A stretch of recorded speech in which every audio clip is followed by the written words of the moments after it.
So what do we got going on here? We got a fire. Looks like a cool forge. And then some coffee grounds. It's not coffee grounds. It is a cool forge. I was looking forward to coffee. We have a coal fire going. Okay. We're going to make granules. These are very finely ground up charcoal dust. And this is going to be the material that we use to suspend our little chunks of silver so that we can make the granules all at the same time. We're going to make little layers, like a little layer cake here in this crucible, which you can see has been inside my forge a couple of times.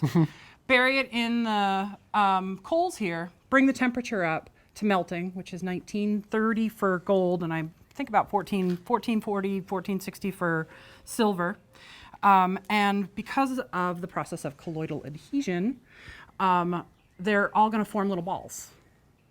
Some of the balls are going to touch. They're going to be big balls, going to be little balls. That's how we do. Cool. So here is the layer of charcoal. This, I've already mixed our little pieces of silver. Oh, I can see it, yep. With the charcoal. This is really, really delicate work here. Probably smart to keep me out of it. I've been making my own granules for probably about 15 years. How did you learn this technique? This is a trial by fire technique, literally. Seriously? Mm-hmm. And then we're gonna crank the heat. Keep cranking it up? That's right. So, how long does this take? Slow, just a couple of minutes. Once you get to temperature, that's it. I mean, it's a second and a half as soon as it's up to almost 1900 degrees. So then, here's our crucible. Wow, look at that. It's a crowd pleaser.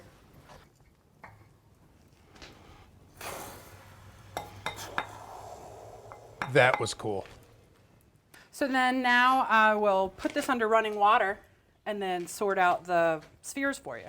And now we're going to sort them in this awesome sorter that I made. So these are the granules that we made. Will you do the honors? Yeah. And that is kind of the size of it. Wow. So now they've all sorted themselves. These guys are almost 2 millimeters. These are 1.6 and so on, all the way down to 0.5 millimeters. Oh, that's great. So ingenious. we can use these for granulation and make sure that our design has exactly the size balls that we need. Fantastic. That's a great idea too. Thanks. Show me your workspace. Well, here we are in my studio where 90% of this process happens. We're going to be making a granulated ring using fine silver, which is what we have here, is a nice chunk that's bigger than what we think we're going to need for your ring. So this ring is starting out as just a strip of silver. It is just a strip of 22 gauge silver right now. Well, where do we start? Well, first what we're going to do is anneal it, which means heat it up to temperature so that the molecules separate and it's quite malleable. And then we're going to make it wicked flat. Okay. And then we're going to coat the back of it with yellow ochre, which will make that surface not flow. It dirties it up so that it doesn't flow at the same temperature and rate as the front side, which is what we want to have happen. Then we're going to torch it again, and we're going to basically bake the yellow ochre on so that it's a good protective layer for us. Now, if you will, take the tweezers, because you can't touch this guy anymore. Okay. Flip it over onto this sheet, brown side down. So what you're going to do is take some of this solution, which is the colloidal part of colloidal adhesion. This is a mixture of flux, distilled water, and fish glue. Fish glue is organic, burns off, which is what creates this copper melding that's going to happen. And then what do we do with that? You are going to dip it into this solution and make 2 lines where you want the edges of your ring to go. Oh, okay. So what we're making now are the side rails of your ring. Okay, so right on the edge? I would put it in a little bit from the edge because we're going to take that part off to make it nice and even. So your main challenge with putting these rods on is to get it as even as possible so that it fits on the other end. While it's still wet, you need to pick these rails up and place them as evenly as possible, and then we're going to put another line of your And why is it important glue. that we're using tweezers here? Well, you can use the other ones. It's just easier for me to. No, I mean, is it important that we're not touching it to get our oils if you on get it? if you get your oils from your hands and your fingers or your face or whatever, then your melting temperature goes down because the oils will ignite before the metal does. Now, how many times does it normally take you to do this? Like probably I just a set dozen it. times, or No, I just set it down. just one time? Just one Is that time. what you're trying to tell me? Yeah. I can't even see it. You're doing great. What? In fact, if you are interested, it might be time for you to put on your magnification. What? Oh, you're holding out on me the whole time. Check this out. You definitely are going to need the granulation when it comes to So we putting just on put this thing on here. the granules. Oh, check this out. Look at it. Perfect. What's our next step? When do we start making this a ring? Because right now it's just flat. It's going to be a ring after we fuse it. So right now what we're going to do is make a pattern, put it on with our fish glue, More fish glue. let it dry, Okay. and then once it's dry, we're going to put it in the kiln and fuse it with a torch. All right. So next we do some scroll work or whatever? You can do a little scroll work. The only thing is we have to flatten whatever you do. Okay. Can I use some of this? All of this here Twisted is wire. available for you. All right. So we're just going to cut a piece of this Cut a off. piece off, and then you can use round pliers to make a round circle, or Okay. angled flat nose pliers to make squares or rectangles or hard angles. And I'm just going to swing this around like this. Mm-hmm. So before you place it in there, let's flatten it, and then because you've been touching it with your fingers, we're going to dip it in the dirty pickle real quick. Dirty pickle is an acid solution that has Okay. been fouled with copper. Oh. So now you have a depletion guild. Anything that goes in there will get a minute micro layer of copper on it. Now, is dirty pickle something that you came up with, or is that really? That is really the name of it's this called? solution, which is basically acid and steel, and then the copper comes out from the steel. That one's cute. Oh, that's the one I made. Nice. Do you want to put some granules on it? Yeah, for sure. Go for it. And how do we pick these up? Just with a... Yep, you just kind of flip them up. I've put a little bit of water in there, so Oh, wow. it's like moving caviar with a very small spoon. Okay. And then you'll see once you start using the granules. They keep moving. It's because the glue hasn't dried yet. How do you do this without it moving?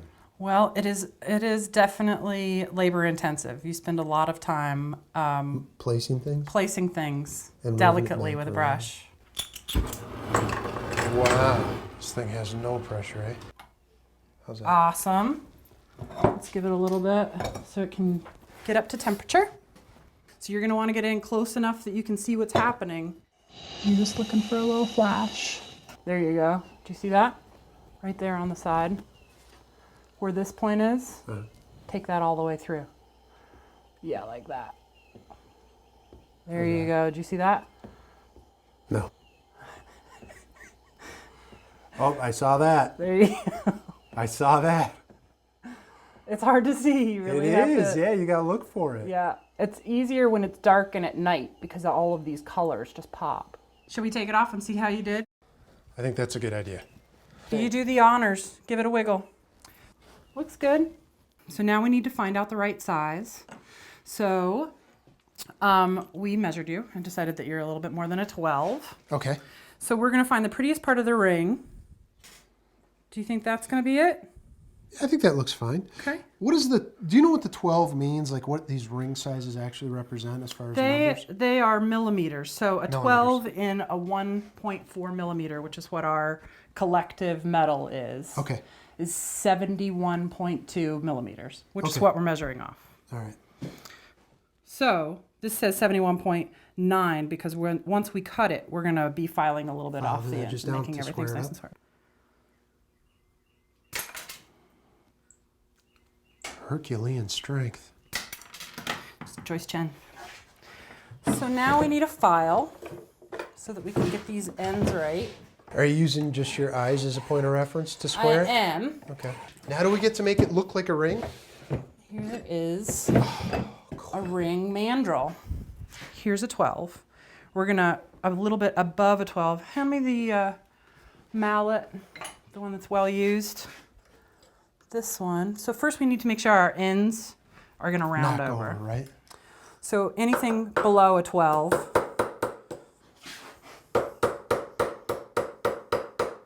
Look at that technique. You're hitting it off, actually. You're not hitting it on center. Because you wanted to bend it. You don't want to I want it to bend. smash it. And I want it to fit up snugly. How does this work? So once we get this pretty much lined up, we're gonna finish with this and bring these ends together and then do one final solder seam. This is called a ring mandrel? Ring mandrel. That's neat. So now we have your ring Whoa, formed. whoa, whoa, whoa. I know my hands are messed up, but D-shaped. that's not round. It makes both of the ends, which we made nice and flat, make a proper seam so that we can solder it together and hopefully have an invisible seam. And then we'll make it round after we've soldered it together. Oh, okay. Makes all it a right. lot easier than, you can make it on the round Right. But it's harder to get your seams right, so right? that you can, you Right, already right. have a lot going on there, especially if you were trying to match up a pattern. And so you don't want to have to do too much Yeah, that makes tons of sense. fixing. Pop that puppy right on the end. Beautiful. You're a pro. It's the hat. It does help, doesn't it? It's the glasses.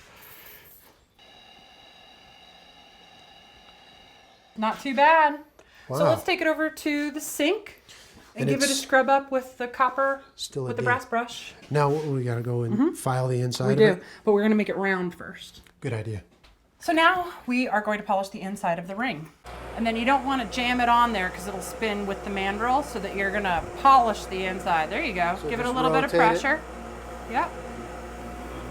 And then we'll switch out the mandrel for the wheel. For the wheel? Same story. Yep. But first you're going to hit this edge, and then this edge, and then this edge, and this edge, and then go for the middle. Okay. We try this.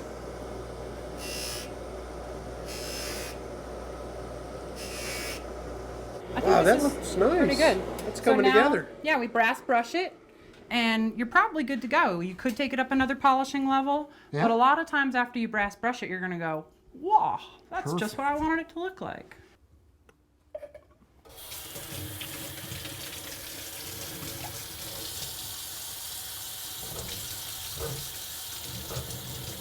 I think we're good. And that's a totally different look than you had 2 minutes ago. Yeah, it is. Look at that. Wow. That looks really cool. I'm glad that you had a good time doing it, and I'm really glad that we ended up with a finished ring. I know. I can't believe it. Look how neat that is. I know, it looks great. Yeah. You did a super job. If you ever want to stop making motorcycles and come, make jewelry, let's do it. You think so? Yeah, definitely have a future in it. Well, I haven't tried this yet, so let's see if it Let's actually see. fits. Check it out. I'm so relieved. Like we did the math, eh? Thank goodness we learned the math. I really enjoyed working with Susan. I'm used to making a lot of noise with metal, so this was a nice change of pace for me because it was really quiet.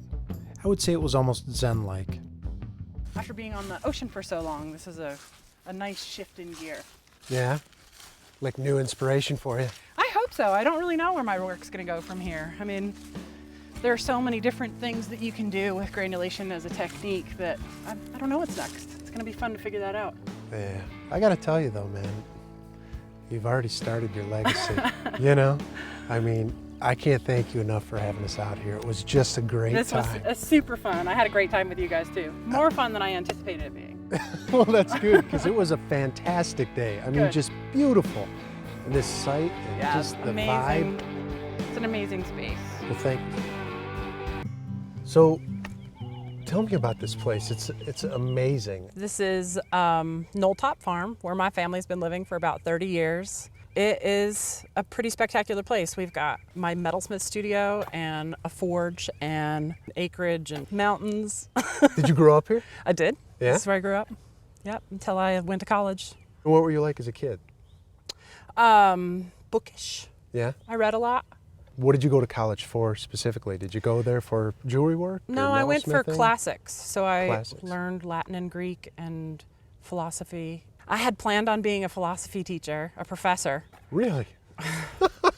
And after being in state school, it was not on. No. No. Did you do it? I mean, did I you? didn't. No. No. Okay. Nope. I went to Monhegan after I graduated my undergraduate work, which is the island that I lived on in Maine, and kind of got stuck. I became the librarian and did a lot of work, interesting work on the island, and ended up staying there for 18 years.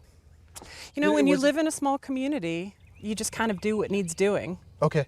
So as things became necessary, I did them. You got tired of Maine? Maine got very small and cold, and the boat only runs Monday, Wednesday, Friday, so you can't mail things. It was really inhibiting my business, and so it was time for me to get to a place that was a little easier to travel to and from, and that I could receive packages and mail packages in a timely fashion. Were you still doing jewelry all this time? Throughout that whole chunk of time, I was making jewelry. I had been making jewelry and selling it from the time I was, 12 or 13, 14. And so I knew that people liked the stuff that I was making. And then my skill set as a metalsmith and then eventually a goldsmith grew. In Maine, there's a great school that's called Haystack. It's on Deer Isle, which is like a craft school. And I would go there and take different workshops. They have reduced rates for Maine residents. And okay. I would go for like a weekend workshop and learn a new skill set. So how long ago did you move back to the farm? In October of this past year. Oh, really recent? Yeah, at the end of October. So Explain to me what it is you do. I make pretty things. Pretty things. Sometimes I make ugly things on purpose, but sometimes I make pretty things, which is pretty much what I mainly do. Do you refer to yourself as a jeweler? A jeweler, goldsmith, jewelry designer, metalsmith, which is a term that people find pretty accessible, Yeah. especially when you do more than one thing. Like people think goldsmithing is just the gold. material of gold, and that silversmithing is silver. But silversmithing is actually raising, and goldsmithing is fabricating, casting. So And the process that you use, can you explain that to me a little bit? the main process that I'm going to be showing you today, that is one of the processes that I use, is called granulation, which is an Etruscan, ancient Roman process of fusing. So you're using fine metals, heating them to almost melting liquidous, and forming a bond in that way. So this process goes back Way roughly back. 3,500 years. Yes, I mean, probably even farther back than that, but we have examples of it in museums that are 3,500 years old and look great. So this is wicked old. Wicked old. What do you like about that process? I mean, why that process as opposed to casting? It's kind of sciencey. Yeah? You have to have exact circumstances in order to have this chaotic period that ends up in this pretty jewelry that you get to make. Sure. Is there also like a sense of randomness to it? The randomness is when you haven't controlled your circumstances. Like you're making the granules in the forge some of it can be a little bit random. You get to a wicked hot temperature and then you just kind of cross your fingers and hope that it's going to turn out right. Right. Or that you don't wait too long and melt something. I mean, when you're fusing something, it's like 2 seconds, a second and a half, and you've overheated it. It's melted. Your hours of work is trash. Yeah, at that point. there's not a lot of material. You don't get to take go that. back. Yeah. I don't take my telephone into the studio. Oh. I don't have ringers on. Like That's there's no, smart. because that little interruption, especially when you're doing something that's really, you need to have all of your attention on it, or you're going to melt something that you just spent 8 hours on. How did you find that process?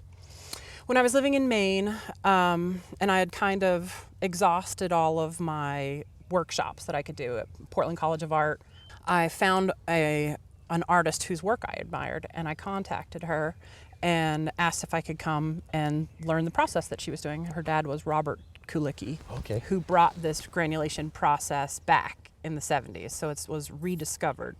How do you see yourself? Do you see yourself as an artist or as a craftsman? I see myself as both an artist and a craftsman. I hone my craft in order to make art.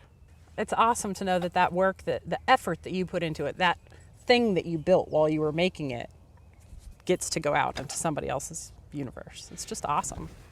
So would you call that your legacy? The pieces that I make? Yeah. I guess so. Do you pass this on to others? This method of jewelry making, the granularity? I hope to, but at my young age of 39, I think it would be a little presumptuous to offer this work at this point. But I definitely plan on passing the knowledge on when I get to that point.